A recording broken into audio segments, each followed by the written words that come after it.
Yep, Charlamagne the guy. Andrew Schulz. We are the Brilliant Idiots, back for another week of brilliant idiotness. We in here. What's up, Schultzy? How you doing, my boy? How you doing, my boy? Why you keep grabbing your nose, man? I broke that shit again. How? Pedal? Yeah, pedal. What the fuck, man? I landed on the paddle. No. This is the most embarrassing. How the fuck did that happen? Bro, I'm trying to get security camera footage because it would be so funny, but like I slipped and the paddle was like here and I just headbutted that shit. Damn. And I just broke my fucking nose What do you think God is trying to tell you, man? Nose job? You think so? Nah, I don't know. You've been thinking about it, right? Nah, but my shit keeps breaking, bro. You've been thinking about it. You've been thinking about it. So I went to this doctor because my shit was all black and blue, and he's like, here's the thing, like I could shave 3 inches off that motherfucker. What happened? Bunky. Hey, Bunky. Bunky knows. Hey, Bunky. Bunky Hey, knows. we're both in this together. If I get it, you get it. No, but he said this. He's like, look, you don't breathe out of one of your nostrils. And I was like, why not? And he's like, well, because you've just crushed the bones or whatever in your nose so many different times. Wow. So it is what it is. But I obviously get the nose job, man. Nah, I can't do it because it's just get the nose job, man. I'm a guy. There's also character in it. You won't be the first man to get in. I don't think you should. Yeah. But if you feel like you should, is Hollywood calling? Is Hollywood saying, "Oh, Schultzy, get a little nose job, you'll get more roles"? Definitely not. Nah. That they said if I come out as bi. Ooh. By what? Partisan? Too late for that. It's still, that ship has sailed. The internet has decided. Shout out to the New York Knicks, baby. Yeah. How you feeling about their chances of winning it all? Oh no, I watched that Spurs OKC game. I'm not worried about neither of them, bro. I think I'm not worried about neither of them. Let me go ahead and jinx the Knicks. Yeah, go try. By saying I think they can win it all. No, they absolutely can. I think they can win Spurs it all. Spurs are too young. Spurs, I don't think Spurs beat OKC. Spurs not beating OKC. I don't think they will. It's just careless turnovers after careless turnovers. Yeah. I just think they're too young. Like, so much talent on the team, but like you saw so many turnovers where you're passing the ball out of bounds. Yeah. That's not playoff basketball. Did you watch the game yesterday? It's like you can't pass the ball out of bounds like 6 times in a half and expect to win against a team like OKC. And Wemby's too up and down, like somebody bouncing on a dick at Pride Weekend in DC last weekend. You know what I'm saying? Like yeah. You know what I mean? Like, he's just too up and down. Like, yeah. I gotta dap you up, bro. I'm just saying. Yo, speak your truth, King. Well, I'm just saying. Truth, King. Whatever you gotta do for your mental health, King. Whatever you gotta do for your mental health. Some games he comes out, he's a ball of energy, right? Like game 1 or in game 4. But then other times he's just out there. Like what was that in game 5, bro? I don't know. You know what I mean? Honestly, you know what I would do against OKC? Let Shy score. Yeah. Let him get hard, but don't foul. Don't let him foul bait. Let him get hard 2s. Let him put up 40 and just lock everyone else down. Yeah. You can't let the kid with the nail polish who's nasty. You can't let him beat you. Who? Was it McCain? He saw Wemby put the hit on him at the end of the game. It wasn't Wemby, it was Plumlee. Nah, but they say Wemby whispered it. Wemby's the one told him to give him that right there. That's it right there. And then that's the other thing. It's like anytime Shy gets to the cup, like you got to make sure he feels it. You got to go to like back in the day, 90s New York Knicks defense. Yeah, but I think the Knicks are going to be good. Are we sure Wemby's from France?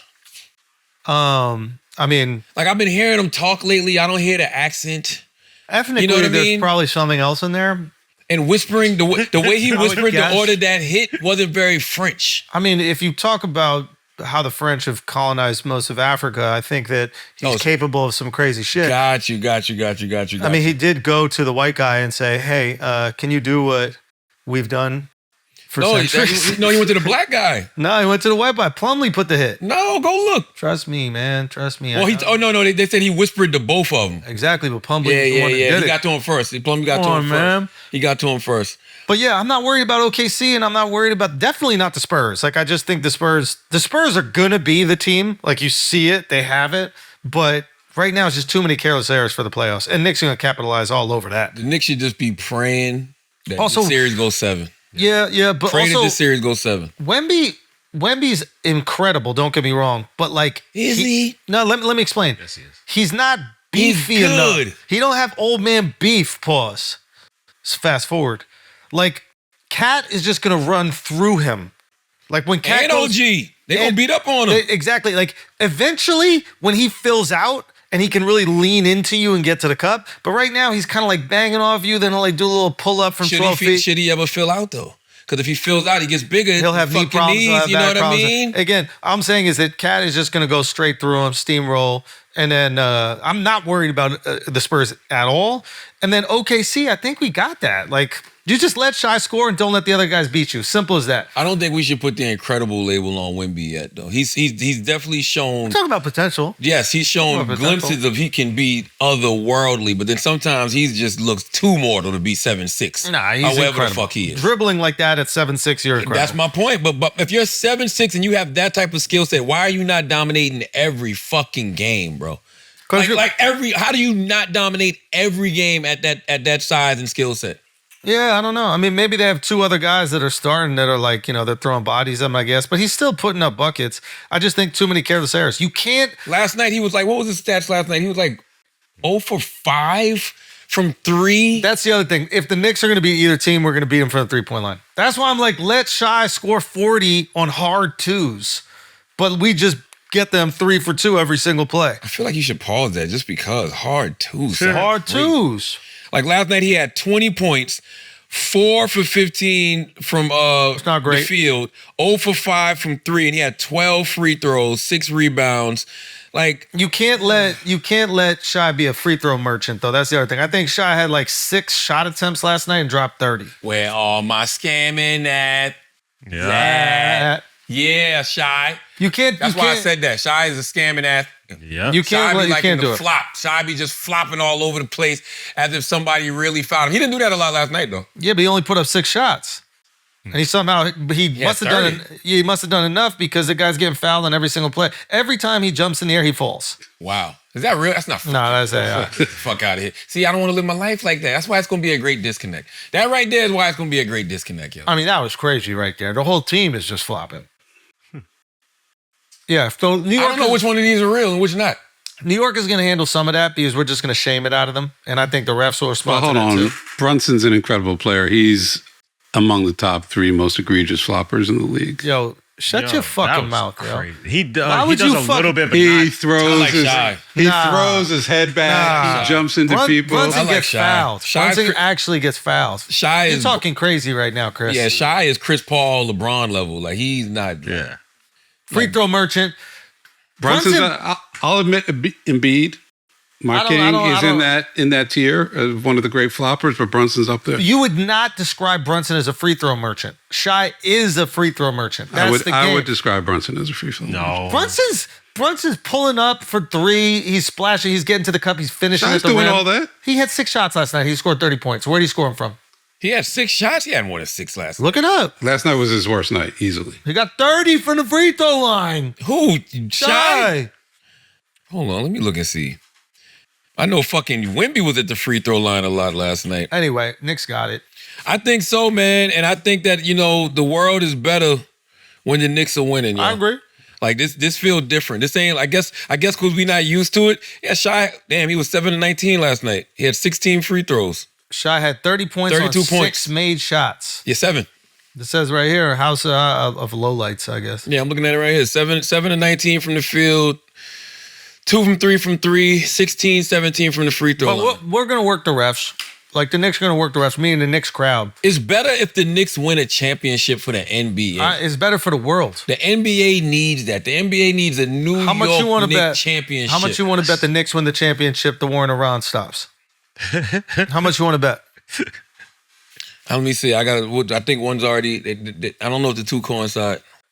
Everything coincides. Or the Everything two- is about New York. Tell me why. Give me the theory. Give me the brilliant in I this haven't theory. even figured it out yet. Just fuck it. But it just seems like that would be the logical conclusion. It's like after this amazing drought. I mean, like, what are we talking about? 53 years since we had a championship? Yo, shout out to Timothy Charlamagne too, man. He's showing up. I keep telling y'all that he's doing something that he's not getting no credit for, yo. What is that? Making Kylie Jenner look mortal.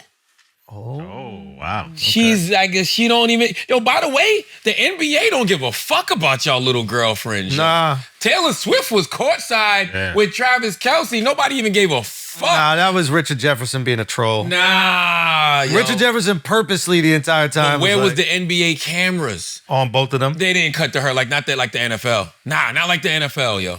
Yeah. Now, maybe it's different because when Travis scores a touchdown, it's different because you're going to cut to the family and cut to her. Right. They didn't cut to Travis and, what's her boyfriend's name? Oh, Taylor. Yeah. No, who's the girl? Taylor. Taylor and Travis. They weren't cutting to them like that. Okay? Yeah. They weren't. They don't care about y'all little girlfriends. But even still, Timothy makes Kylie look mortal. That's an interesting take. So now you're back on Timothy. Nah, I never. Because you were shitting on Timothy when he was having his generational run as white boy of the year. He was having a generational run? Yeah, and then you put a fucking pause on it. We gotta stop. We gotta stop just putting titles on things. It's generational. You were hating. You came with some this was old school. This was like old school Charlamagne hate. What did I say? Once a white boy gets emotions, you gotta shut that shit down. You gotta call. So damn, he must not got no emotion now. That's because I can't even remember why. Charlamagne loves. I looked at him the other day. I was like, "That's a nice fit he had on." See, at the game, he had the Timbs on with some black jeans that were fire with the blue Knicks shirt. Damn, Timmy must be down bad. I know he's down bad now. Timmy got to be down bad for Charlamagne to be building him back up. Charlamagne feels guilty right now. I like your outfit. Tell him you like his movie. He just made Kylie look mortal. That's all. Nah. I be seeing the promos for Marty Supreme all the time on fucking TNT, not TNT, FX. One of them I watch. Whenever there's like a rerun of like Endgame or something on. Yeah. Marty Supreme. Maybe I'm making all of this. Yeah, you might be making. What else we got, gang? What else we got, man? What else is going on? We just cooking, man. We just cooking. What's happening in the world? What's cooking, man? What's cooking, man? Yo, Ray J be doing anything. Yeah. Like this is heartbreaking, yo. Yeah. This is heartbreaking to see Ray J. Talking about the Aiden Ross's boxing. Yes. Right? Yeah, I just don't like people brand risk, I believe that wake up and do anything. Yeah. You can't just wake up and do anything. What is his motivation for it? It shouldn't be money. I'm pretty sure Ray J got paper. I assume he's good. And he told us a few months ago that his heart, he only had, maybe that's it. Maybe it's like one last shot. Maybe. The thing that's interesting about this is like Ray J throughout his entire career, whenever he wants, can go and do an interview, and it is the most talked about interview. So it can't be strictly for attention because the guy has been able to get attention whenever he wants for decades. He's unbelievably, there's a gravitational pull. But look about this boxing situation. Everybody's talking about this. For sure, but like he don't got to put himself through that to get attention. He could just be funny in an interview. He's an entertaining guy. You got a big ass knot on your head. You say that your heart doesn't work to its full capacity. He's in the hospital now. Because I saw him this morning post something from the hospital. Oh, really? Yeah, he's in the hospital because of this fight. It's like you don't put yourself through stuff like this for the attention of the internet, man. Like what's that saying? What was it? Don't set yourself on fire. Like we're seeing a lot of that in 2026. That seems to be like, yeah, it's sad, man. Why though? It's sad. None of this has to happen. Like you don't have to wake up and do this. And I feel like people feel a need to constantly be a part of the algorithm, yo. Bro, yeah. But that's the thing that's so surprising about him doing it. Like I don't think he's a good example of it because he can just do it by being funny and entertaining. But don't you think it gets addictive after a while? I 100% think it's addictive, but because every high got to be like that. So you're searching for that dopamine rush. You know what I mean? Because you only get one of those if we're being honest. If we're being honest, you'll get that one super peak viral moment, and then you can continue to try to chase that, but you don't get that because that just happens organically. You can't fucking script that. Yeah. You understand what I'm saying? Like, no. I was reading something this morning. I keep telling y'all to read this book, man, How Techno-Feudalism Killed Capitalism. And it talked about all of these Algo-Bosses. I actually wrote this down because I read the book once, but then I was listening to it. I'm listening to it again now. But it talks about how these Algo-Bosses, which is basically, the bosses of the algorithm, and that's all of the tech lords, right? So all these people that own these different social media sites, they just monetize our emotions. And they have these group of people called it's cloud capital. And the greatest cloud capital is conflict. Of course. Yeah. So sadly, that's what guys like Ray J have understood. Well, everything has to be constant conflict. It's conflict is what we're drawn to, right? Like obviously, that's like primal. But another thing, and Jim Norton was just telling us this on Flagrant. We had Jim on. This was absolutely hilarious. And he Jim, that's the dude whose wife got a little extra something. A little extra something, man. Okay. He's unbelievably hilarious. So No, he Jim's goes, funny. you got to hear him talk about it too. And he goes, what people deeply want is to shame others. That's at our core what we like to do. And then we use these different things as tools so that we can shame. So whether it's virtue signaling to shame or like using somebody's, going through something and shaming them, but like at our core, that's what we actually want. You know why? Tell us. Because we really feel shame. We got a bunch of insecurities. We got a bunch of things that we feel ashamed about. It makes us feel better to shit on other people, especially all of these folks that you don't know on social media. Because if you don't know them, they can pile on you. They know who you are. You're a public figure. They know who you are. You're a public figure. We can never pile on them. Imagine if literally, I don't know how this could ever happen. The same people who randomly pile on you, if you wanted to, you could get a database on them. And then now you can get online and be like, remember when you motherfucking, fell yesterday at the store and you thought nobody saw? I got the fucking video. You know what I mean? You think I don't know that you're past due on this bill? Like whatever it is they're insecure about, you could fuck with them. Yeah. Oh my God, shit would change in a heartbeat. Yeah. In a heartbeat. You don't think a version of that's going to happen anyway, though?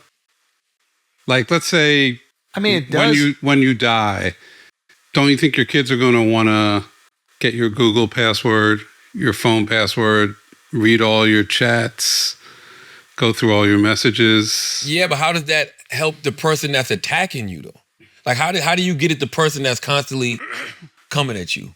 I just meant in the bigger picture. No, you just let them get cooked. Like, because it comes for everybody. So you just wait patiently. It only comes for the public. Well, no, you know what? You might be right. Maybe it comes for everybody, bro. At some point, right? It goes for everybody. You see it happening. Like I just see it happening. So like all these people that do it, because there's another thing, there's currency in it now, obviously too, right? It's like there's currency in like expressing their shame. And then eventually those people who maybe are like earlier in their careers, they don't realize that it could potentially happen to them. And then it does. And then they probably get a humbling and they like understand the world a little bit more. That's what we would hope. Man, that's interesting you said. I was talking to Donnell earlier. Salute to Donnell Ross. I was talking about people who are already seasoned in the game, especially like comedians, right? Man, y'all got it hard. Talk to The them. reason I say y'all got it hard, because y'all really are a circular firing squad. Yeah. So it's very interesting to me when I see comedians choosing to pile on with the people on other comedians. I'm talking about the Kevin Hart Roast situation, right? Like everybody, you can definitely have your opinion. 100% have your opinion. Whatever you feel is probably valid about the situation. But I guarantee you at some point, if you aren't playing it all the way safe, you're going to say something or be a part of something that's going to piss people off. They're going to come for you. Especially in comedy, bro. They're going to come for you, man. So it's just weird to see people be so quick to have something to say about that particular situation. You hope that you will have the relevance that people will come for you. If they don't come for you, you just don't have the relevance where it's worth it. Because at the end of the day, it's clout, right? It's attention. It's like they're using certain names for clout. It doesn't mean that you don't disagree, or it doesn't mean that you don't have that feeling, but the need to express it, especially in like a non-comedic way. Yeah. Like how many non-comedic opinions do comedians give? You know what I mean? Like if you don't have a podcast and you're just out there like tweeting or posting, it's like... But that's the problem. I literally told a comedian that earlier. Earlier this week, I was saying how the difference between you and other people, that person spoke about something in a joke. That's it. If you get away with everything. And I'm not, by the way, you still got to deal with the consequences of it. Yeah. But at least you can say it was a joke. It's a joke. If you just open up your phone and go live or just get on a podcast and say some shit, you're not really protected by the joke thing. If you're a comedian. I never really got, certain shows canceled or something like that for like a joke or whatever. But like, and that was in like the peak time. But like, I never really got in trouble for a joke. I've only gotten in trouble for just yapping. You see what I'm saying? Yeah. Because it's not under the guise of a joke. They're looking at you just sitting around there like, who is this guy? What if they don't even know you're a comedian? Exactly. Now they just see this guy having this opinion. That really exactly. They might just think you're a political pundit podcast. So it's like, that's fucked up. But when it's on stage, it's different. Because you have to view it through that light. But then I think what the roast exposed recently is like, even when we set up parameters that let people know, hey, here's this thing where you're going to hear the darkest, most fucked up jokes about people, even setting up things with those parameters, there are still certain people that are going to be upset by it. Or because your your individual parameters don't mean it's not too far for others. Yeah. It is just wild seeing comedians do it because they know better, but they just can't fight. How far are the Hamptons from here? 2 hours, no traffic. Driving. Too many hours with traffic. Yeah. For you, that's nothing. Right. For somebody who ain't used to the drive, they're like, nah, that's too far. Yeah. And that's literally what some of these jokes are. Like that's the thing. You got to let people feel like what they feel. 100%. What I'm saying is when the comedians get offended about it, it's like there's part of you that also probably understands there's a tension that comes with this and currency, and you get to virtue signal to a group and let people know you're a good guy. But you also know that, like, at the end of the day, when you're hanging out with your buddies, you're saying crazy jokes about other comedians. But that's my thing. It's a slippery slope. Like I told y'all, they're gonna come for you. I told y'all a couple weeks ago, I don't like They're jokes gonna about. come. They are. I don't like jokes about death. I don't care for it when you, especially somebody dies violently and tragically. They probably found you making a joke about somebody's death. But it's not even about death. Right. If you're a comedian, Yeah. you got to be careful because they're going to come at you about something. They're gonna come for you. It's guaranteed. If not, then you're probably playing it very, very, very, very, very safe. I mean, it was Like, like you got to be playing it very safe to never get attacked as a comedian for something, bro. yeah, you got to be playing it very safe. You know what I mean? It's just very And if you weird play it to as watch. safe, you're never in a conversation. And by the conversation, I don't mean like the cancellation conversation. I Yeah. mean like the greats conversation. Like there's not a single person that we consider one of the greats that hasn't been like embroiled in deep controversy. It comes with the territory. If you were aspiring to be in that conversation, for sure. 100%. You could make a lot of money not being in that conversation. Did you see Kev on Breakfast Club? I saw him talking about it. I saw a little clip of it. What Yeah. did you think of what you saw? Well, play it again, so I'm not putting any words in his Well, it's a mouth. lot of different clips. I don't know what clip this is. What clip is this? I know he posted. This is something.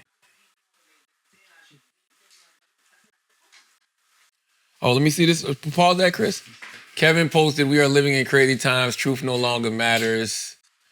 Hold on. Dude, I can't see it. Truth no longer matters, and it's pretty damn funny. Nobody does research. Everyone just assumes and runs with the narrative of clickbait, even when the proof is right in front of your face. Most will never choose the lazy road of assumption, even when I clearly say that comics are comics and comics operate on their own. Nobody controls a comedian. Comedians do what they want and how they want. It's that simple. The rules of being a comedian are understood by all comedians. Enjoy your day, live, love, laugh. Oh, this is a clip he posted in reference to people saying that he knew about the jokes beforehand. Yeah, press play. Fuck you want? That's why you're here. So you didn't. They also said that you saw the jokes beforehand. So you agreed. Why am I reading jokes beforehand? I don't, So I can not laugh, think. so I can be in the chair. because you're in charge. Yeah, you in charge, so people You're think that never- everything you're falls No, down. he's not seeing jokes You're before. never fucking guarding. Like you're not acting as a know all and do all at the top. Comedians, I need to see everything y'all doing before y'all fuck. That's not what comics do. No comics operate like that. So from Pete to fucking Naeem to Big J to Sheryl to Chelsea, Jeff Ross, Tony, Shane. Those are those. I'm saying are comics. These are our comics. Got you. During the week of in LA, you just saw people in the past. We were all in comedy clubs working on our shit. Got you. Everybody was going up testing their shit. But hey, man, I want to see your shit. What time you going up? All right, I'm gonna come back. I'll be back in like 20. Let you go. I don't want to see your shit. We don't want to fucking cheat. We don't want to go and have an advantage or be at a disadvantage. That like you're taking away the fun of the fucking roast. So to my point that I'm making to you, no, I didn't fucking see nobody's jokes. That was him. Well, no, I don't fucking see nobody's jokes beforehand. I want to keep talking about the roast. Well, keep talking about it. But it's a lot we got to get to. We'll get to it. But even if he did, what is he supposed to do? Say you can't tell that joke? You can warn somebody. What I heard is a lot of people reached out to other people. I think Shane said he reached out to Sheryl to make sure she was comfortable. Cheryl did Shane's podcast after the fact. Yeah, Oh, yeah. you mean beforehand? Before the Oh, roast, gotcha, he's like, gotcha, are you gotcha. okay if I joke around about this? And like, I think comics with certain amount of camaraderie usually do that. Like, hey, is this sensitive for you? Or hey, do you not want to talk about it? I think that's different though. because Sheryl, once again, Sheryl participated in the roast. Right. You know what I'm saying? Like, and that's all I was saying. I don't care for the jokes about, Cheryl's husband who committed suicide or Pete's dad, but if they participated in the roast and you ask them if it's a fair game and they say yes, It's like fine. it's like a battle rap. It's like you going into this rap knowing that that person's going to bring up whatever about you. Yes. But the people who don't have nothing to do with it, the Charlie Kirk, the George Floyds, no. I'm not. It's just unnecessary. Right. To me. Right. I mean, do we have this same outrage, in other things where there are jokes made about dead people or shots taken at dead people? Give me an example.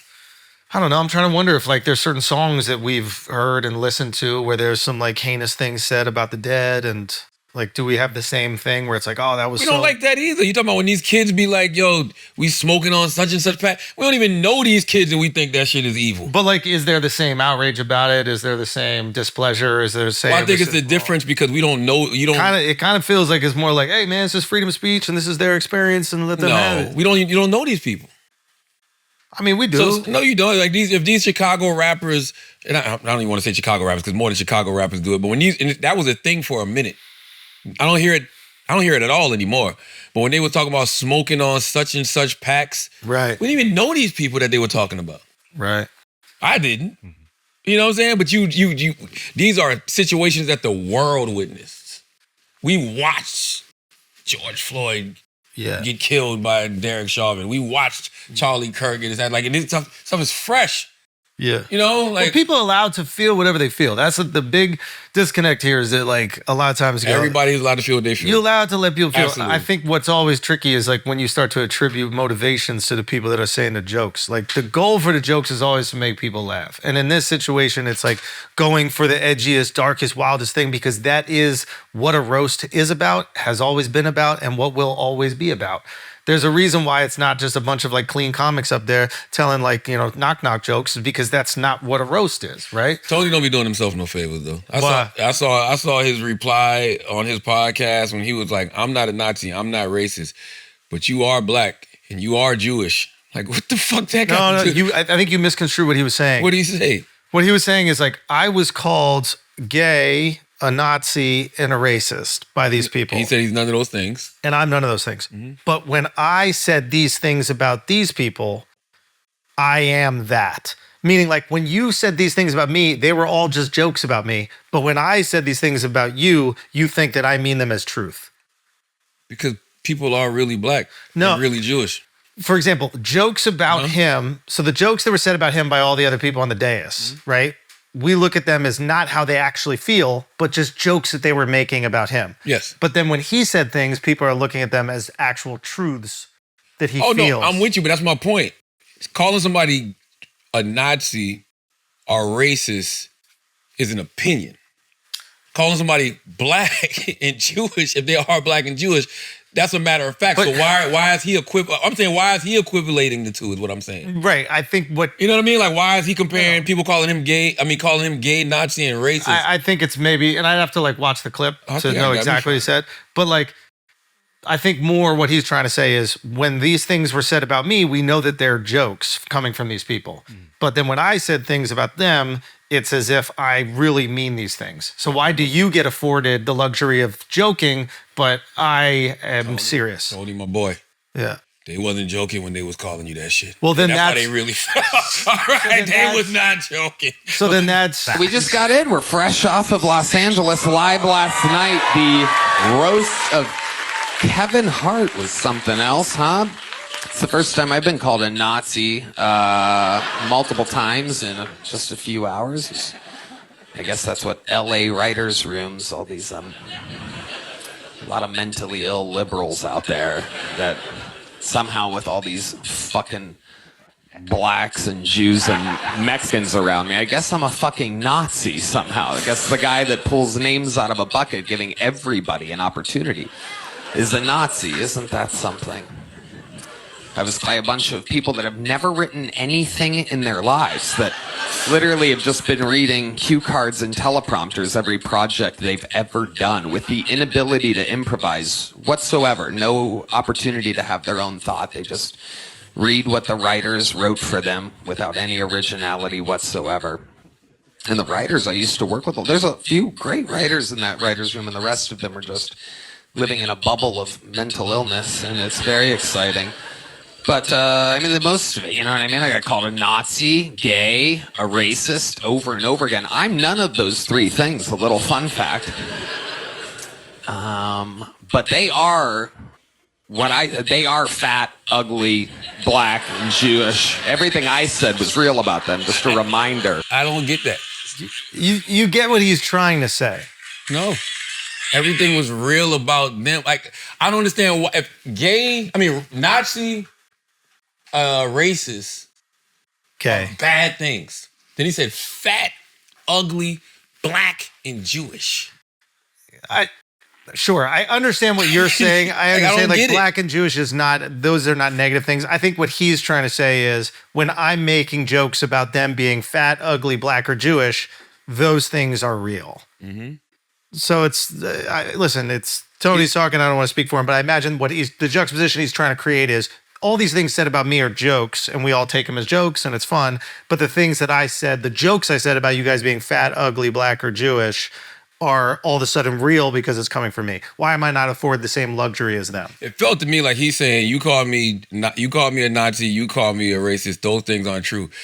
But you are fat, ugly, black, and Jewish. No, that's what he said. I think that's how it's being interpreted. But I think what he's trying to say, if you look at the context of the conversation, which is like, hey, you're joking about me. I'm joking about you. But that's not. You don't mean the things But if you're you're saying really about black me. and really Jewish. Yeah, I know. I think that's why it's like if he said I made jokes about people being black, Jewish, fat, ugly. He don't do himself no favors, man. Fair, but he's not gay. No, he's not. Damn, God damn, and he's not a racist either. God damn, you know what I mean? Like I know Tony, and he's not. Hey man, I don't know him. You know what I'm saying? Yeah, I don't know him. But we do know. But that was crazy, Chris. But we do know. That was crazy. That was crazy, But Chris. we do know, Charlamagne, that people say crazy things that are untrue about the both of us on the internet. And they say it for attention, for clout, for clicks, for views. But we're not trying to make them do that, though. That's the difference. I think it's easier. It's one thing to be misconstrued. It's another to like, he wants that. That's his thing. He's a rage baiter. I think he's a rage baiter. He's a rage baiter. And it's fine. I think he's a rage. You don't say he's a rage baiter. Yeah. I think he's really good at roasting, and roast jokes are insanely insensitive and dark. Nah. I'm always you can be a good roaster. I'm always going to defend comedy. That's the thing. Like I'll defend the jokes that are made about him, but I'm going to defend the jokes that he's making as well. You don't defend terrible comedy. But he had the best set of the night, so it's like no, he didn't. He had the best set of the night. Nah, it was good. If you're being objective, it was good. Who had a better set? For me, Naeem and Sheryl Underwood. For me, Naeem personally. crushed it, but nah. For me, it was Naeem and Sheryl Underwood. Naeem crushed it, and so did Sheryl, but Naeem and Sheryl was hilarious because I didn't like. I'm just speaking from a comic perspective now. Forget the jokes. If that George Floyd joke wasn't in his set, the conversation around this is just Tony had. I don't like the best delivery. set. I don't like it's too fast. It was too, and it felt like he was reading. It wasn't conversational. It didn't just flow like they are reading. It's no, not Sheryl. jokes. Sheryl was amazing. That's what I'm saying. Shane said that Shane was like Sheryl was going on prompt. Yeah, you know Shane was amazing. And then Sheryl was so fucking funny. Yeah, that was. She did a completely different thing in the rehearsal. We did a rehearsal like a couple hours before the show, and she just made up what she was going to talk about then too. She made up the whole thing. It was great. That's insane. Yeah. She might be queen of snapping then. She's the queen of snap. I really think so. Going ad lib on that on TV is really kind of insane. But I will say, when I was sitting up there and they were like, if you say the N-word, we'll all beat your ass. I was like, I'm not going to say it. Yeah, what the hell? What the hell is this joke? I wasn't going to say it. That might have been a preloaded. No, because it was off of me saying Wigger Dracula. Oh, yeah. Got you. But then I watched, Earthquake stand up like, yeah. Like, no, Earthquake. Don't beat my ass. She even said that one Sheryl was time. amazing. She hit that one joke about Kevin when she was like, me and Kevin fucked one time, and Kevin got stuck in my pussy, so I took a string and threw it up there and pulled him out like a tampon. Everybody died, and she goes, That wasn't in the prompt. Yeah. That wasn't in the prompt. Like that's like I don't know. Her delivery was just. It was more comedy to me. Everybody's allowed to like the things that they like, for sure. All right, guys, take a break for a second. Fellas, I want to put something on your radar because honestly, more guys need to know about this. Most men start losing testosterone around the age of 30, about 1% every year after that. And it doesn't sound like a lot, but it adds up fast. So you've been feeling slower, foggier, more tired, and than you used to be. Recovery takes longer. Drive just not where it was. You're not imagining it, okay? There's actually a reason for it. And here's the part that really got my attention. When your body might still be making testosterone, but a lot of it gets locked up by this protein called SHBG. So even if the levels are there, your body can't actually access it. It's like having money in the bank, but your debit card doesn't work. And that's where Mars Men comes in, okay? Mars Men is designed to help free up that locked testosterone so your body can actually use what's already making. No synthetics, no needles, no prescriptions, just 8 natural, clinically dosed ingredients: Tongkat Ali, Shilajit, vitamin D, zinc, boron, and a few others, all made in the USA, all third-party tested. What guys are reporting is the stuff you'd expect when your body's actually working with you instead of against you. Stronger physical performance, faster recovery in the gym, more consistent natural energy throughout the day, not the jittery coffee kind, the kind that actually carries you through your work, your training, your life. Better focus, more stamina. The reviews on the site basically write themselves. You can go read them. And it's risk-free. There's a 90-day money-back guarantee. Over 91% of users report higher energy levels. Worst case, you try it, it's not for you, you get your money back. There's no risk here. I've been taking it, I'm a fan, and I think it's something that every guy over 30 should at least look into. So for a limited time, our listeners can get 50% off for life, plus free shipping and 3 free gifts at mengotomars.com. That is mengotomars.com for 50% off and 3 free gifts when you check out. And it's also available on Amazon. After you purchase, they will ask you where you heard about them. Please support our show and tell them our show sent you. Balding is a choice now, okay? And you should make the choice to not go bald. When thinning starts, it's not just your hair that takes a hit. It changes how you feel day in, day out. And Hims makes it simple to take control of hair regrowth with personalized care that fits your life. Listen, you know the moment when you catch your reflection, Chris. You notice your hairline creeping back, and Hims makes it simple to actually do something about it. Hims offers convenient access to a range of prescription hair loss treatments with ingredients that work, including chews, oral medications, serums, and sprays. Doctor-trusted ingredients like finasteride and minoxidil. I've been on them for 20 years. Can stop further hair loss and regrow your hair in as little as 3 to 6 months.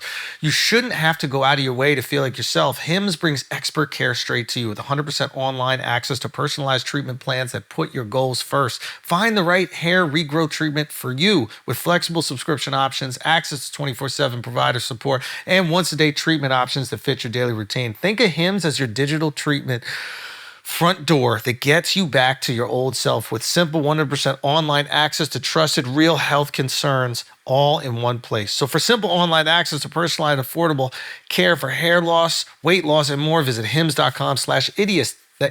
That's hims.com/idiots for your free online visit. hims.com/idiots. Now let's get back to the show. What else we got, man? Oh, shout out to all the Drake fan pages.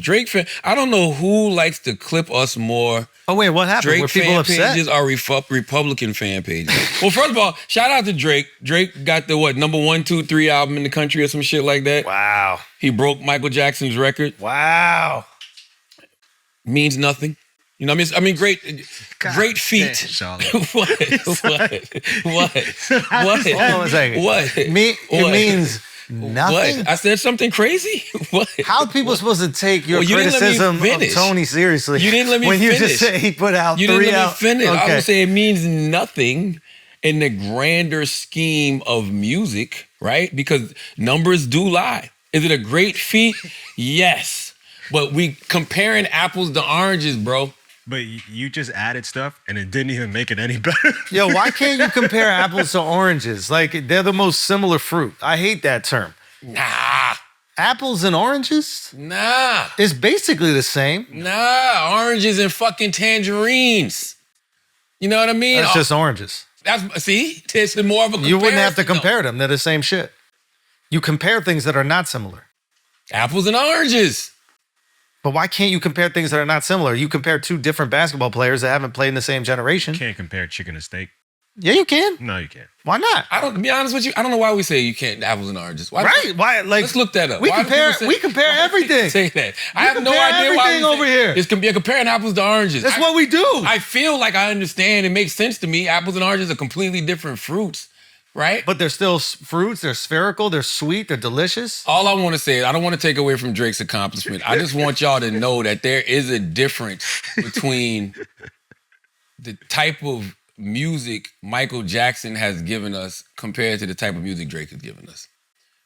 There's a difference between the cultural impact of an Off the Wall and a Thriller. Why don't you look at Why don't you look up right now? What album is this? Views and Scorpion. What album is this for Drake? 11. No. Look up. I think. No, hell no. It's way more than 11.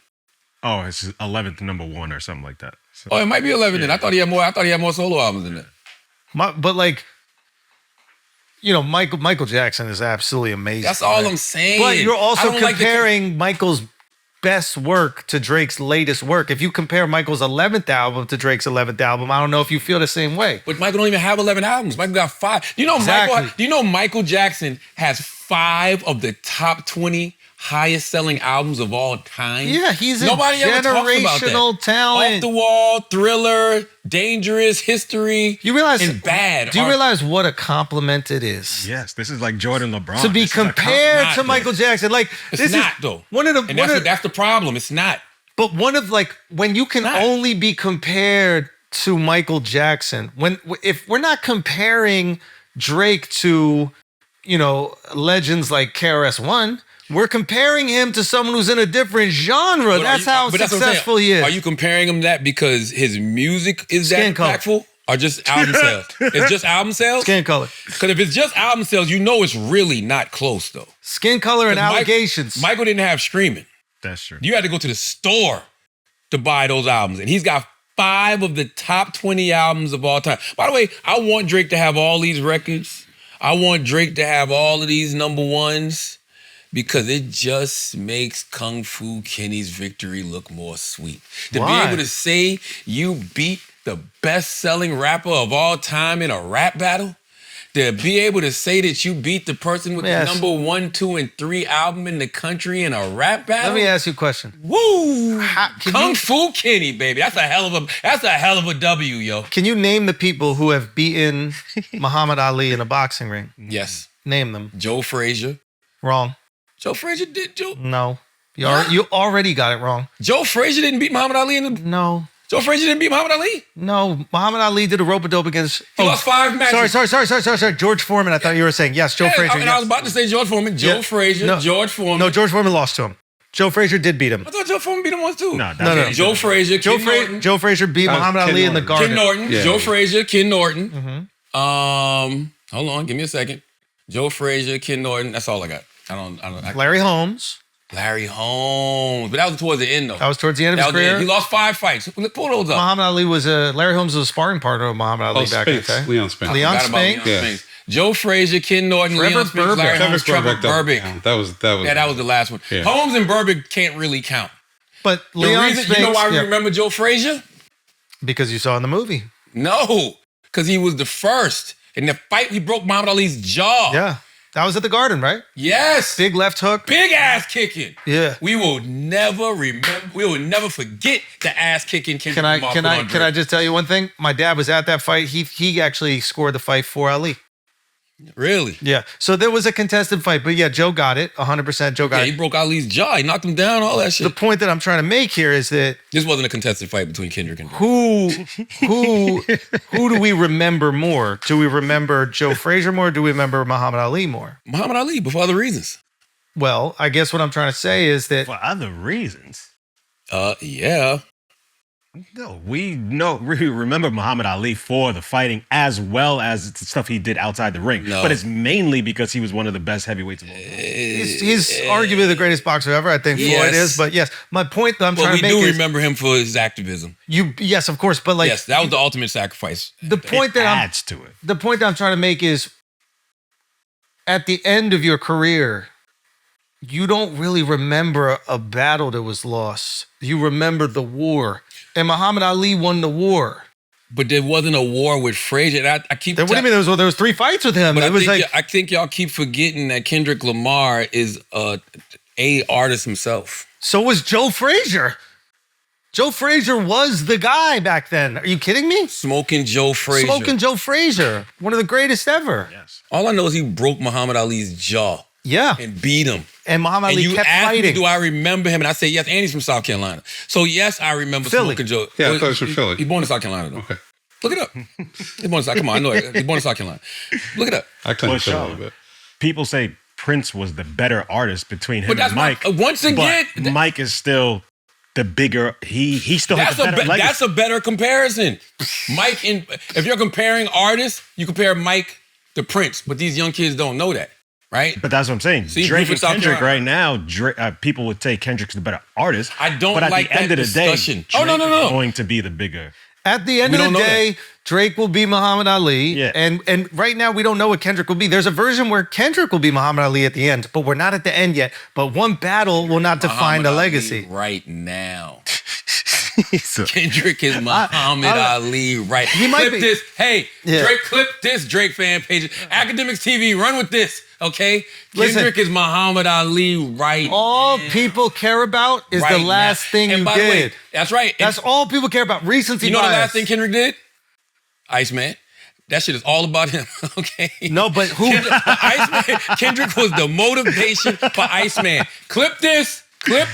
Kendrick was the motivation for Iceman. The last thing. What a time in creator Am I culture lying? where you say something on your pod and you're telling people on other platforms, hey, you guys clip this for your show. I love it. What the fuck world do we live in? The thing I love about it, though, is because they'll take it and have some caption that has nothing to do with what I just said. You know what I mean? Charlamagne the God says, Drake got his jaw broke by Kendrick. Right?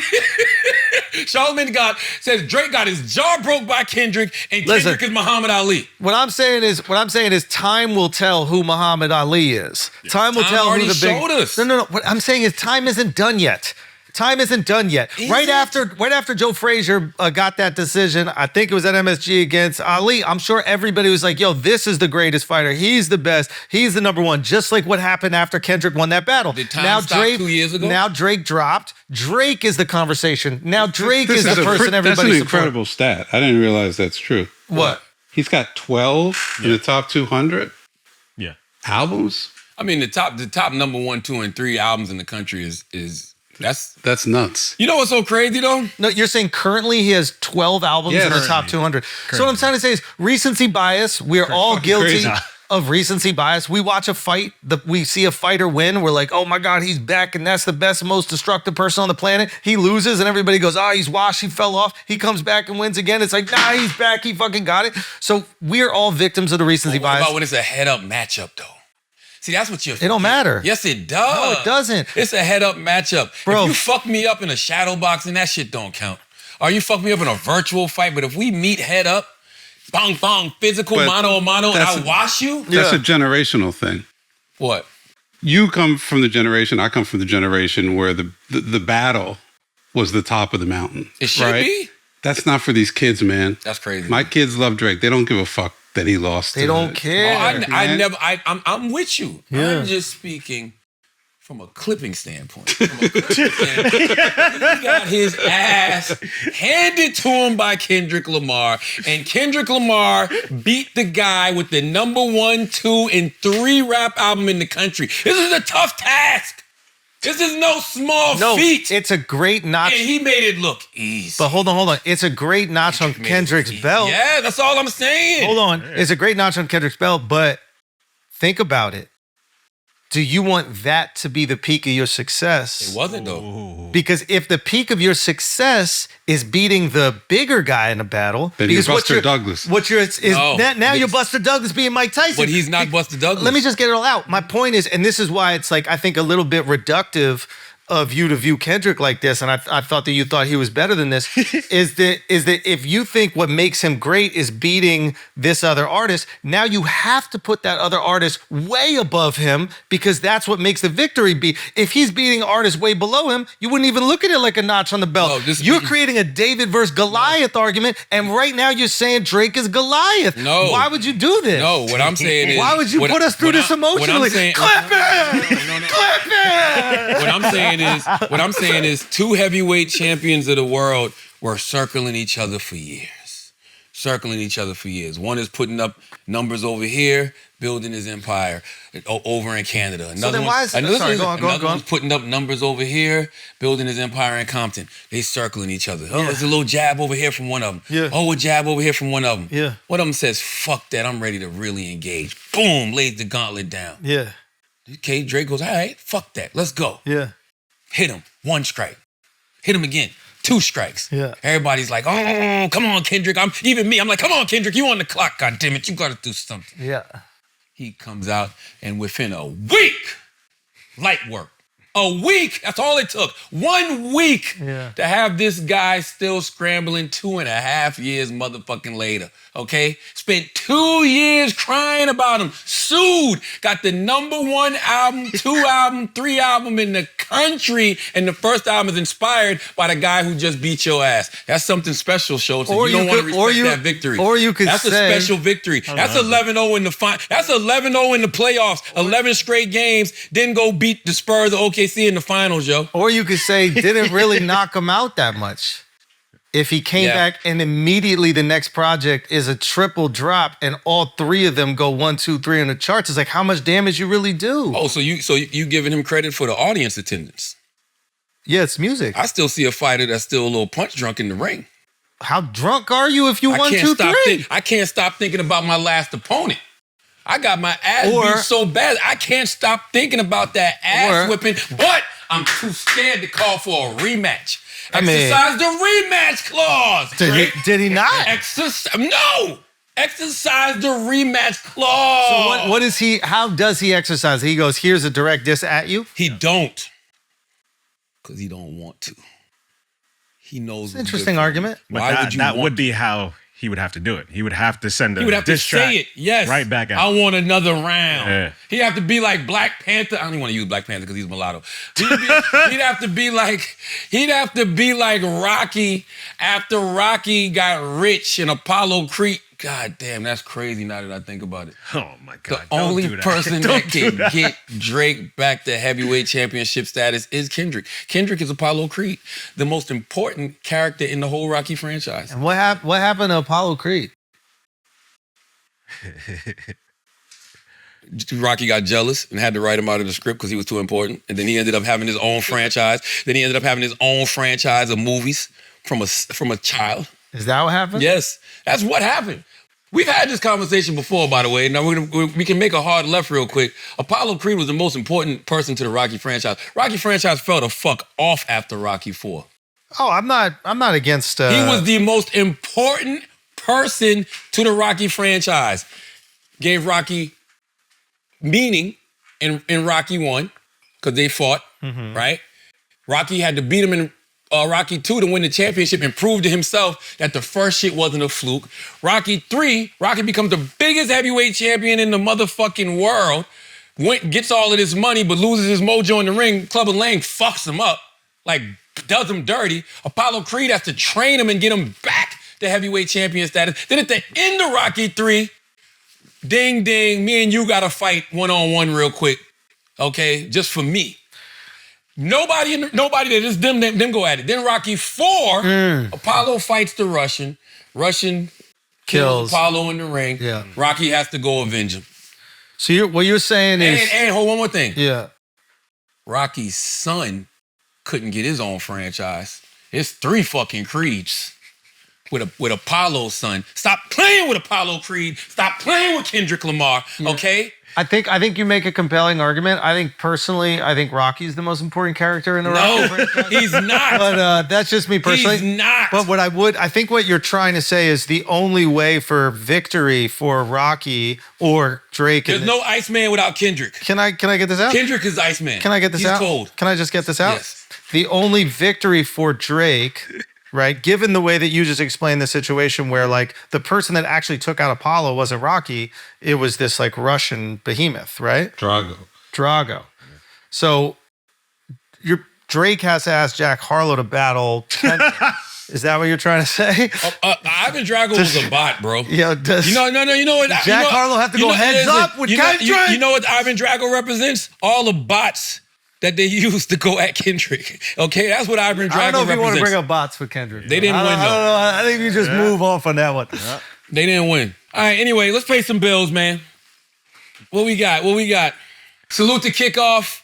No matter how fast time seems to be flying by, it's never too late to make progress. If you're saving up for a big purchase like a home or a car and need to build credit fast, Kickoff can help. They're the #1 credit building app in the App Store, and plans start at just $5 a month. No credit check, no hidden fees, and no interest, man. Salute to Kickoff, man. Anybody that wants to get their credit right, Kickoff is the people that you need to talk to. If you want to have a high credit score like me, man, you want something in the 800s, then you need Kickoff, okay? I didn't always have a high credit score, okay? I actually had no credit score, and then when I finally got a credit card and didn't pay the first bill, my credit was all fucked up. But now I'm in the 800s, okay? Kickoff can help you get there. Kickoff delivers real results for real users with transparent, affordable plans starting at just $5 a month. No hidden fees and zero interest. Kickoff helps you score big when it comes to credit. It's simple. You make on-time payments. Credit bureaus see good behavior, and your credit can grow fast. Users with credit under 600 grow an average of 86 points just by paying on time. Plus, their rent reporting feature helps you build credit with the rent you already paid.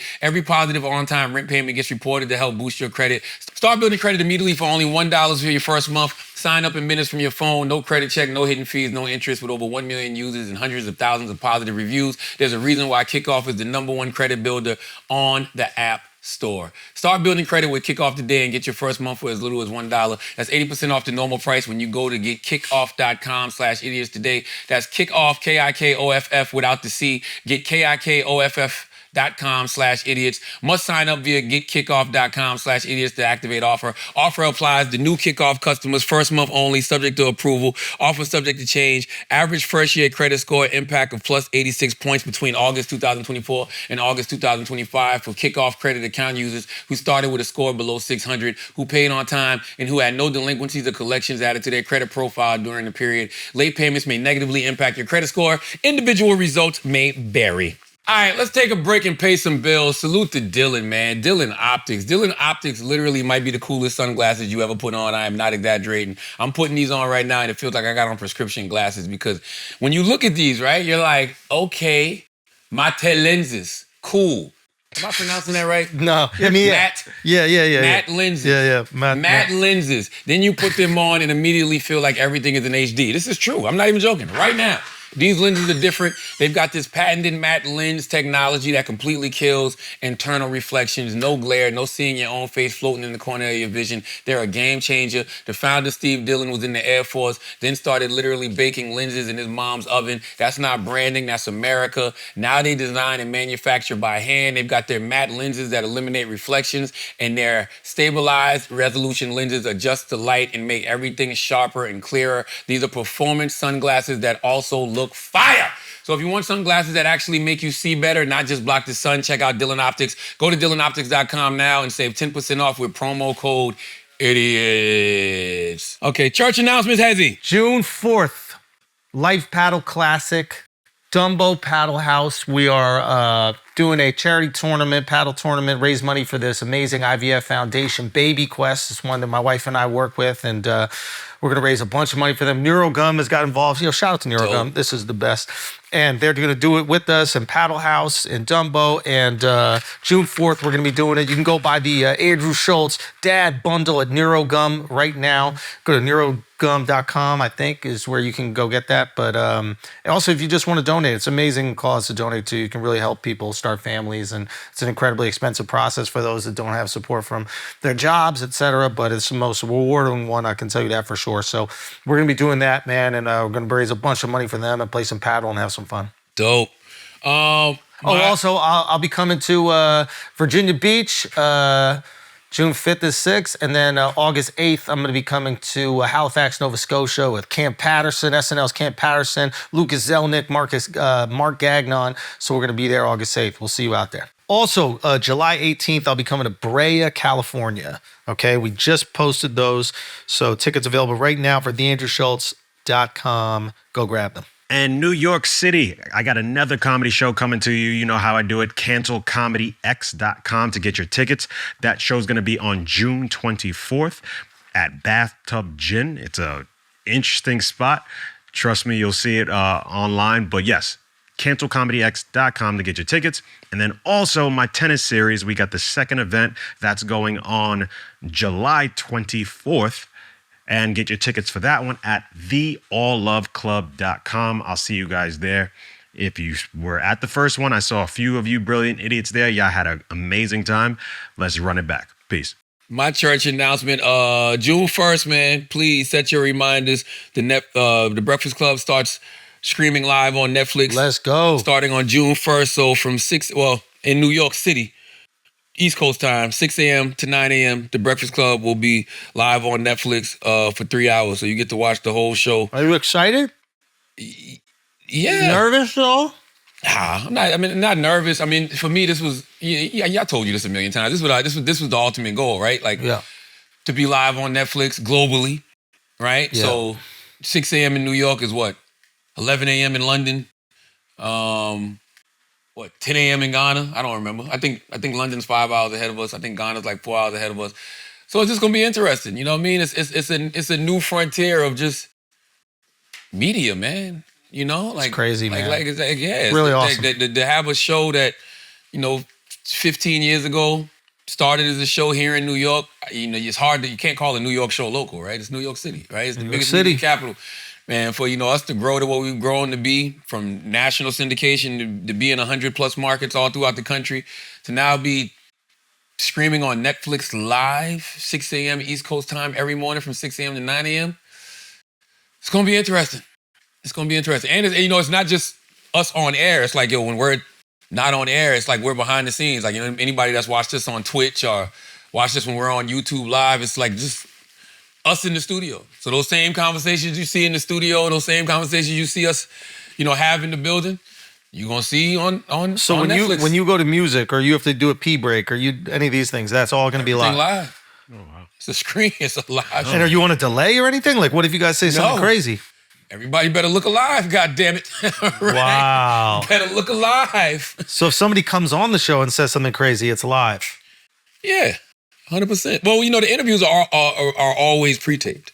But what you'll get now from the interviews is you'll get the before and the after.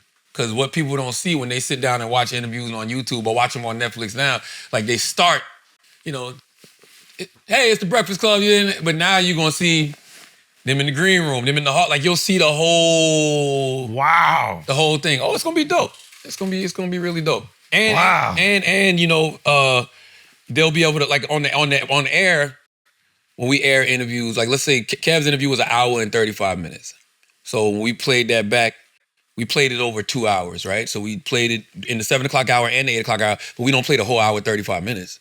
We play it's always been like that. We play like 20 minutes in the 7 and then maybe another 16 in the 8. But if you're watching on Netflix, you'll be able to watch the whole thing. Wow. Yeah. It's gonna be dope. It's gonna be fun. So Clippers, hey guys. Do you have any crazy guests lined up? I think you're about to say crazy Clippers. No.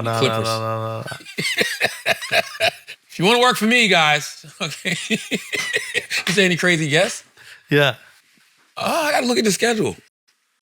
I know, I think the Wayans are coming next week. I gotta look at the schedule. But June 1st, Netflix Live, okay? Breakfast Club, starting at 6 a.m.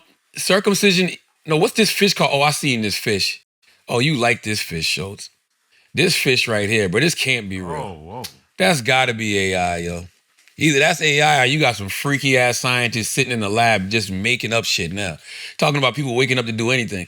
If you haven't seen this rare fish, Scientists just discovered a rare fish with a shape that looks shockingly human, and the fish is all blue, but the face of the fish is literally pink, and it looks like a vagina. You eating that fish, Schulz? Someone had to have tried it. You gotta eat it, right? Not eat it. You wouldn't eat it? No. Come on. I mean, it would smell similar, but I feel like that most people would probably try to stick something. What type of bait you use? That's probably the only fish Jamaicans don't eat. Listen, worms. Worms attract that pussy. What's the fish called? Is it called something? Deep sea exploration has reached a new level of... There's no way. Charlamagne, there's no way. Researchers pulled a rare specimen from the depths with a shockingly familiar face. This what does it say? You don't think it's real? No, Charla. It's posted by Nonstop 12. What's that mean? God damn it, yo. He got 489,000 followers. Yes, that's why, because you post shit like this and you stop and watch and talk about it. Hey, AI got me again, man. Yeah, man. Do you actually believe there'd be a fucking fish that looked like that? How would that be an advantage? Why not? Well, what are they going to eat? Other fish that look like them. Lesbian fish. Like, what the fuck are you talking about? Like, what do you mean? What do you mean? Listen, I've seen enough on this planet that I would believe that. The ocean got some shit in it, yo. You don't think every now and then God is just like, yo, let me see how this design looks on something else real quick? I feel like God does that with plants. Ooh. There's plants that kind of look like pussy. Talk to me. And sometimes like a knot in a tree. I know exactly what you're talking about. I know exactly what he's talking about. How much do you know how I'm talking about? I know enough to be like, damn, what if? When you was a kid, you be looking at it like, you know what I'm saying? But then you be like, that would or hurt you. You see what? Look at that shit. What is that? Thing right there, look man. Look at that. Show, Chris had it saved. 12 flowers that look like vaginas. You don't think a monkey fell for that? Come on, man. Easily. I mean, come on. Come on, man. Look at that pretty ass flower. The orca. Let me name some of these shit. That shit is literally called the clitora teteris. The clitoria ternatea. Oh, man. Yeah. Oh, man. Come on, man. Y'all believe a fish couldn't have a face like a vagina? Y'all tripping, bro. And you'd fry it. What if it was sushi? Would you eat it if it was sushi? No. You wouldn't eat the vagina fish raw? Nah. Oh. Go to the circumcision. Nah. Let's do a quick penis run. Hey, yo. This is a quick genitalia run. Go to the circumcision with autism. No. Y'all mad at me when the producers got this shit. This shit said, what is this fish called? Go back to that. Hold on. Go back to the list. What is Taylor? Hey, thanks, Kerry. What is Taylor doing? I don't know. Like, this shit said, look, go back to the list, Chris. No, the list of the topics. This is the list that she got. What is this fish called? It's the pussy fish. Then it says circumcision equals autism. Then the next topic is American men worried about penis size. Then it says Dame Dash eggplant. I don't know what none of this shit means, yo. It's a trifecta right there. What the fuck is Taylor up to? But Taylor might be the GOAT. She might, but I'm interested. She warms us up with some pussy fish. Right? She warms us with some pussy fish, and then she takes us into some dick. Go to circumcision equals autism. I need to know what the fuck this is about. Okay. You know why America under Trump considered a joke? RFK Jr. children who are circumcised early have double the rate of autism. I've studied this a long time. This is crazy, bro. How early? Who does it late? Oh, yeah, I've heard this one. Yeah. I've heard this one. I do think we have It's not the circumcision. They're saying it's the medication they give them to deal with the pain, which they're saying is Tylenol. And this study came out a while ago. Well, shout out to all of the Jewish people who got it right then. They were doing that shit with no Tylenol. No Tylenol. I went to a brisk one time, man. I'll never forget that blood curdling scream as long as I lived, bro. Who screamed? The baby. Oh, Shut the fuck up. Man. Okay. I'm like, who's screaming, bro? There better not be any moaning. What you mean? That baby screams so crazy. We do need to think about removing foreskin, man. No, not removing. Not removing it. But that's what I mean. Like, we should think about it was removing tough for us with Lincoln.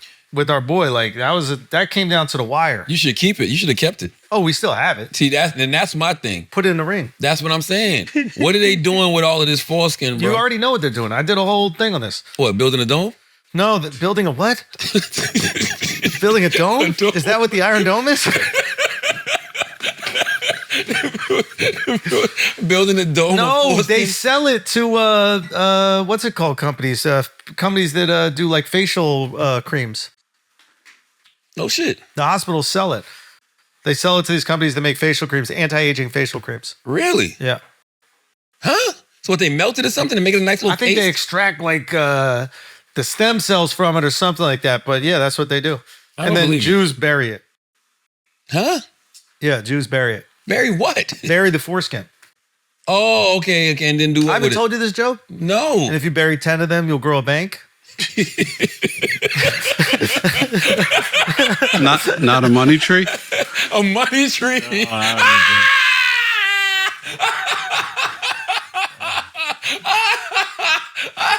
Legendary.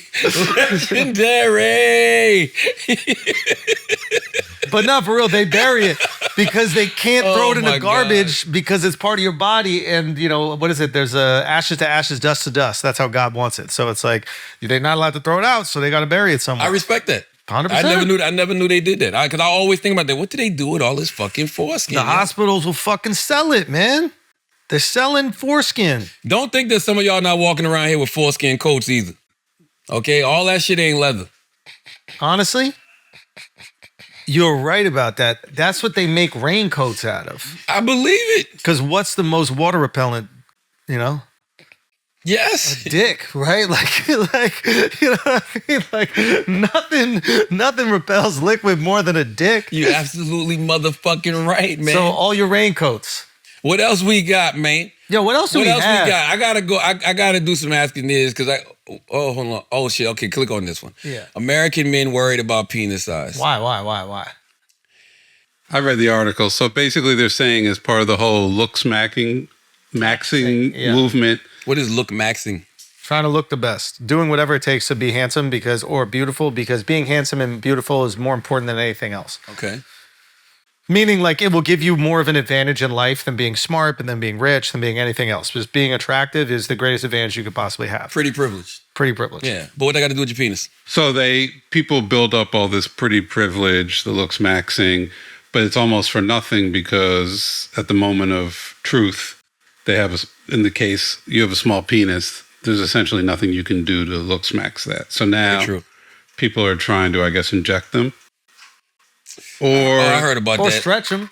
Stretch them, or they're injecting their balls so that they'll have a bigger set of balls, and then that'll give them a better print, essentially. I would make the balls smaller so the dick looks bigger. Interesting. Just go get waxed, bro. Go get waxed, lose some weight around your midsection. Bro, I shaved recently. The confidence boost. Talk about it. The confidence boost. Talk about it. You still getting waxed, Alex? Nah. It's too painful, man. Nah, man. Take an ibuprofen before you go. Taylor put me onto that. Take an ibuprofen before you go. Nah, bro. Easy. And if you do That's it enough, pussy, man. You gotta feel it. And then I'm gonna get autism. Yeah, you can't get that. But if you do it enough, you'll never have that much hair on it for them to be snatching it off, bro. Trust me, I'm a pro. So now you're bald down there? Yes, sir. Don't you want hair anywhere in your body? No, not really. Why? I've never been a hairy person. I don't have hair on my chest. I don't have hair on my back. My legs aren't hairy. And it just started to get too wild down there. Probably because that's the only place on my body that hair really grows. Yeah. So I had to get that shit the fuck up off me. And I'm telling you, feel like a new person, yo. Yeah. You walk different. Yeah. Your body different. Remember when motherfucking Wood Harris got shot and paid in full, and he's like, my body different. That's how I feel, but in a good way. My body different, yo. Absolutely. All right, what's Dame saying? I'm not listening to this guy. I'm not even commenting on this. Why? I refuse. This is with Dame Dash on Jason Lee. The Dame Dash was confused after seeing an eggplant. Jason Lee claims he gives the people whose dick leaks on the internet, and Dame immediately started to attack Jason and Charlamagne for being gay. you know, to me, you're Charlamagne, right? Let me hear it. Let me hear it. Let me hear it. Because I don't think they like the way I was talking to him. By the way, what the fuck is that? What's that right there? It's bothering me. What, the eggplant? Yeah, why? Oh, we give that to people whose dicks leak on the internet. But that's, Pause for the whole show. You're not getting one of those. No, we don't even want, I'm like, what the fuck is that right there? Why am I even seeing that in my peripheral? But I know you're, That's an AO, by the way. That? Pause. But just, okay, for vegans, they can just say it's just our appreciation That's for crazy. vegetables. You crazy. Yo, go ahead, man. Okay, wait, the reason why I hit that But at least, you know what? At least you're not, you know, to me, you're Charlamagne, right? And so am I going to get attacked now? Meaning you admit who you are, but he doesn't. So this is how Charlamagne should do it. I'm gay. Charlamagne is not gay. He's definitely gay. He's not gay. You know he's By the gay. way, that allegedly, interview, you know he's that gay. interview You got gaydar. You're never gonna tell me. You know, wait, hold on. You're gay, right? Yes, If you today I ever, am. okay, if you ever kissed at a man and said he had a fatty, pause, and he comes back, would you think he was gay? If a man, be real. Wait, damn. If a man, If you kissed at me and I came back, pause. If I kissed a man, if you kissed at my fatty, pause. As a matter of fact, I can't even say that. Look, let's just start over. If a dude that you thought was heterosexual, and you kissed at him and talked about his fatty, pause, and he came back, would you assume he was gay? I would assume that. Yes or no? I would assume he was curious about. So you're saying that Charlamagne. Wait, did Charlamagne do that? I didn't see him do that. He said he did it. That's why I maybe heard it was joke. Charlamagne laughed. No, it wasn't. He joking. jokes. Okay. So that's not being real, and I thought you'd be the realist. No, I am real. Now, you're a gay guy. No, I am real. I laugh. You can't tell me that you. I laugh with Charlamagne every time. I'll probably be whispering and cut all kind of stuff that you can't do with another heterosexual man because he's gay. Heterosexual men definitely whisper. Not the other men. When they're playing basketball, in the NBA, I watch So that's why I don't play basketball no more. I ain't doing all that. Okay, no D. Hold Okay, on, so look, reply. so- That was funny. Hold on, rewind that one part. Hold on, go back a little bit more. Not the other men. When they're playing basketball, the NBA, I watch all So the that's niggas. why I don't play basketball no more. I ain't doing that. Yo, that Dash gotta stop. That is hilarious. But he yo. gotta stop flirting with me. What the fuck? You're on his brain. That Dash is always flirting with me. Why is he always flirting with Why me? do you think? Because I'm handsome. The fuck? So you think that you're his type? Is that what you're trying to say? I don't know, man. Just he flirts with me so fucking much. It's crazy. It's actually mind-boggling. So you think this is his version of flirting? Yes. Do you think it's like wishful thinking? He's like, Charlamagne's gay, Charlamagne's gay, Charlamagne's Hey, like, I'm gonna rock that fella. That's what he says. I know that's what he says. He wants to. Let's do some asking idiots. Let's do some asking idiots, good. man. Let's do some asking idiots. This guy, bro. This guy. That is weird that every interview he brings you up and brings Jay-Z up. Every interview. Hey, man. Salute to Deck Dash, man. Nando99 says, just proposed. What would you guys say are some do's and don'ts at a wedding? Ooh. What you think, Schultz? We've had one of those. A piece. Do and don'ts. All right. Do, when you guys are saying the vows, turn out and look at all the people that are there. Just take a moment to take that in. Because those are all the people that, one, you care about, your wife cares about, and they're all there for one reason, just to celebrate your love. There's nothing that they get out of it. They've probably inconvenienced themselves in their lives tremendously to be there for that moment to celebrate your love. So just take that in. Because the next time all those people that you care about will be, there, will probably be on your funeral. I think that is an amazing do. And another do, which is kind of a don't as well. Please do enjoy the moment and don't have your phones. I think that weddings really should be a phone-free zone so you can truly enjoy the moment. Because it's just a once-in-a-lifetime experience. I mean, some people do it more than once, but if you do it right, you would hope it's once in a lifetime. You would hope it's a once-in-a-lifetime experience, and there's just nothing like it. When I say I loved my wedding, I wish I would have enjoyed the moment of it more, even leading up to it. But I love going to weddings. Okay? I'm going to a wedding in August. I can't fucking wait. Whose? Can you say or no? We can say we bleep it though. Oh, amazing. So I love weddings. You know what I'm saying? Like, love them. They're love awesome. them, love them. They're awesome. So don't let everybody be on their phones. Don't be on your phone, and please do just enjoy the moment, man. It's a once in a lifetime experience that to me is so fulfilling. I can't think of too many things that I've done in my life that were more fulfilling than my wedding. That shit really make you feel like a man, yo. Like, yo, I'm doing the right thing. I'm marrying the love of my life. You know, laying a great foundation. Probably gonna start a beautiful family. Like, I don't know. It's just a beautiful thing, man. Can I add a don't? Yes, sir. Don't overspend. Don't overspend. Don't feel like you need the people you love and care about. You need good food, good music, and hopefully a nice setting. That's it. I think you should drop a bag on the party. Okay, but not on the flowers, not on all the bells and whistles that try to upcharge you. I'm with you.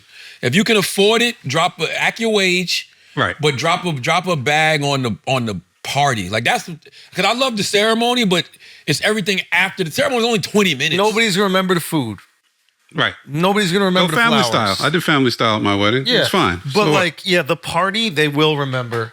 Right. And but that's the booze and that's the music. yeah, and if you can do live music, if you can.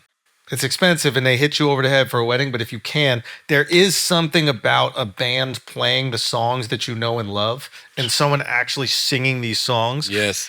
It's a concert also. It's yeah. Now I know you say nobody remembers the food, but there's 2 weddings I've been to that after you party and you're drinking and towards the end of the night when that goddamn In-N-Out burger pull up. You did that and Debbie Brown did that. Shout out Debbie. Great minds, Debbie. Great minds. Oh, God. I'll never forget those. I don't remember what y'all served at y'all wedding before that. Food-wise. But I remember that In-N-Out coming out around 11 o'clock, 12 o'clock after you done had a few drinks. That's a do. You got to have the late night meal. Yes. Got to have that That's late a night do. meal. That's a do. If And it- it could be, and that's the thing about the late night meal. It could be McDonald's. Yeah. At that point, the more McDonald's or we had In-N-Out, whatever it is, the more the better. They don't want some fancy shit at fucking 12 It's better, o'clock. yeah. It's better if it They is want like- the burger. They want Yeah. McDonald's. Like if Yes. it's just Big Macs for everybody, That's they'll right. go crazy. That's right. What else we got? NTO underscore II5 says, I don't want to talk about that. Go scroll. Go. DeAndre Ray Porter says, if you could swap your balls for something equally valuable, what would the going rate be? I'm not swapping my balls for nothing, bro. I can't walk around all shaft, DeAndre. You know what I'm saying? There's nothing I would give up my balls for. My balls are full of shit. Damn. Just useless shit. God damn. I'll swap them for, and I just get fake balls put in. Yeah. Yeah. What if you could really get balls of steel? I mean, you can. They have plastic ones that you could do. Really? Yeah, like people who like lose their testicles to cancer or whatever. Oh shit. So you get like a plastic one. Yeah. 100%. Because you probably still want to feel a little something hanging in there. Yeah, DeAndre, there's nothing that has equal value to your balls, sir. What about a full head of hair for a bald guy? Oh, you would absolutely do it. You're done having kids. Not for balls. Balls add to the No, aesthetic. not for you. A white get guy. fake balls. It doesn't matter. Oh yeah, black Bald- dudes get away with the baldy yeah, way bald better. white guy. But now you can go to Turkey, bro. You could get your hair. Why is that, yo? There's only a few white guys that can pull off a baldy. Everybody Who? else definitely looks like they What got white guy can pull off a baldy? Rogan? I think we just only know him as bald. You know what I mean? No, Like, he had hair back in the day on Fear Factor and all that shit. I don't know if he had hair on Fear Factor. Yes, he did. Who's that one action star? Jason Jason Statham is, Statham. but Jason Statham doesn't have a Jason baldy. Statham. It's not a Jason baldy. has like the Dr. Phil. You're right. It's not Dr. a baldy. Phil kind of looks like what is it called? Curb Your Enthusiasm. Larry David. Like, white guys really can't pull off the baldy. Dana White, but it's like. You know what it is? You got to have a baldy, but you got to have some. If you're white, you got to have a baldy with some mass to you. You got to be big. If you bald and just like regular built or skinny, and you got to have a think something beard. wrong. You got to have a beard. I don't even know if you need the beard, bro. I don't think you need the beard. Baldy, no beard. You look like Kingpin a little. He's another one that can pull it off, but Wilson Fisk. But the mask, what's his real name in like real life? I don't even know his real. I can't remember his real name. But he's another one. He can pull it off because he's big. Yeah. If you're white, you got to be big and bald. You can't just be bald. If you just bald, people think something wrong with you. Yeah, skinny and bald as a white dude does look cancerous. Very, very. But yeah, black dudes can pull off the baldy. Why is that? Not all of us. You gotta have the ball. It's a head shape. What head shape doesn't it work for? Oh, Who's the black dude who's bald that Mike it doesn't Brown work? doesn't work. Who? Mike Brown, New York Knicks head coach. Nah, he's fine with it. Anybody who doesn't have a baldy, the guys that hold on to the hairlines, the guys that do the Beijing and all that, That shit looks guys, so stupid. I promise you they got the cone heads. That I shit promise looks you so they got the cone heads. Didn't work for Kareem. And when I was talking about this with my daughter, Wemby, despite being very young, is starting to lose it. He's going to be another super tall ball guy. Skinny. Tall, you can't be skinny like that, yo. You look skinny, you look crazy with a baldy. Who was the guy who played at Duke? He was a power forward. Boozer. Not Boozer. The other guy. He was black. No, the other guy. Black? He's mixed, but he looks black. Shane Battier. Shane Battier had like wrinkles on his head. You know, sometimes people have the wrinkles. Yeah, Pippen had that in the back of his head. But too. he had it on the top. Like he was like his brain was showing. Right. And that's a tough look for a baldy. You got to cover that up. I used to know this dude, that name was Shane, and they I'm not even gonna say, man. Why? Because they used to call him Shane Batty Boy. Was he gay? I don't know. Shane Batty Boy. Did you kiss at him? No, I never kissed at him. I never kissed at him. I can't believe people would call somebody such a thing. Who would do that? Yeah, who would? Who would do some shit like that? Yeah, who would do that? Let's do one more. Is Andrew going to tag with Cody and Roman for a match? Get Charla to be his manager? You would be a good wrestling manager, bro. I can see that. You would be a good wrestling manager. I like wrestling managers. Bobby Heenan, Paul Heyman. You would be a great wrestling manager. What was Undertaker's manager. manager name? Paul Bearer. Yeah. You know what I mean? You would be a great wrestling manager. Are you going to tag with Cody and Roman? Nah, man. You're not doing it? Too many non-wrestlers in wrestling right now. We gotta let the wrestlers do it. Gotta let the wrestlers do it. These are two good ones we might need to finish out on. Justin 31 says we need at least one Brilliant Idiots live before Trump locks us all up. True. And Junior Solar says if Netflix offered $10 million each for a Brilliant Idiots roast, are we signing the contract? Yeah, that'd be the live show. That'd be the live show. That'd be the live show. $10 million, that's good. So here's the thing. Who's getting roasted? Us, I guess assume. us. That'd be a good show. It'd be a good show. The thing is, can anybody outside of the show say anything worse to us that we haven't said to one another? Sure. Yes. You think? Yes. Yes. They got a I mean, lot. that would be fun. I'm not gonna lie. But then, listen, we go last. Yeah. Yeah, we that go might- last. I would negotiate that number a little different. Cause that would be the day I just be like, you know what, Schulz, let's just say We let the fuck. let's fuck it, bro. You gotta negotiate. Like this is fuck it. You gotta negotiate it like this is gonna be the last deal we ever sign. This might be it, Schulz. This might be it. Like this literally might be it. Turn off the lights. Like, Schulz, literally, they say $10 million each, right? It's like, nah, let's go. Let's bump that a little bit. Yeah, we just because this could be it, Schulz. It's over after Schulz, this could be it. This is it. This could really be it. This is the end. We could do this, and all we got left is the podcast. Okay, we can burn. You want to burn it down? If you want to burn it down, I'm with you. I promise I'll be with you. I promise you. I'll be like, yo, if you want to burn it down and say fuck it, and let's say what really needs to be said, let's do it. Okay? But we have to think about it. You got to go home, look at the kids, look at the wife, and be like, damn, can I be okay with this? The number has to be a can I be okay with this? Can I be okay with this? Seriously. Can I be okay with this? You know what I'm saying? For the culture. But the culture would go oh great. my God. It would be the shortest running show on Netflix. They would take that shit down in 24 hours. Listen, we might be the people that they take our roast and edit us out of it. They edit us out of our own roast. You know what I'm saying? Because the first thing I want to do is a social experiment.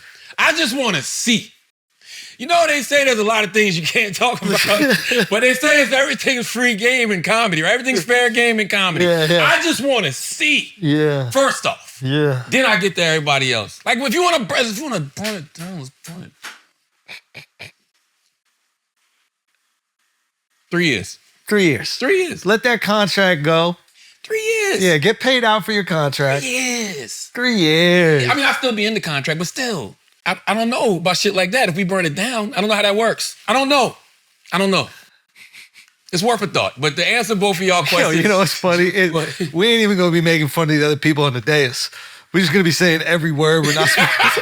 People are going to be confused by the roast. Like, why are they making fun of these guys?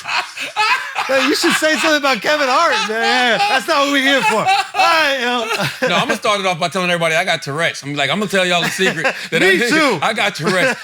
What's that shit called? What was that shit that dude had? I don't know, but I got it. God damn it. Okay. You thinking about it? I don't know. As always, if you listen to this podcast, you think we're smart, you think we're intelligent, you think we're brilliant, you're absolutely right. But if you listen to this podcast and think we're just a couple idiots who don't know shit, you're right too. It's the Brilliant Idiots Podcast. Thank you for listening. Peace.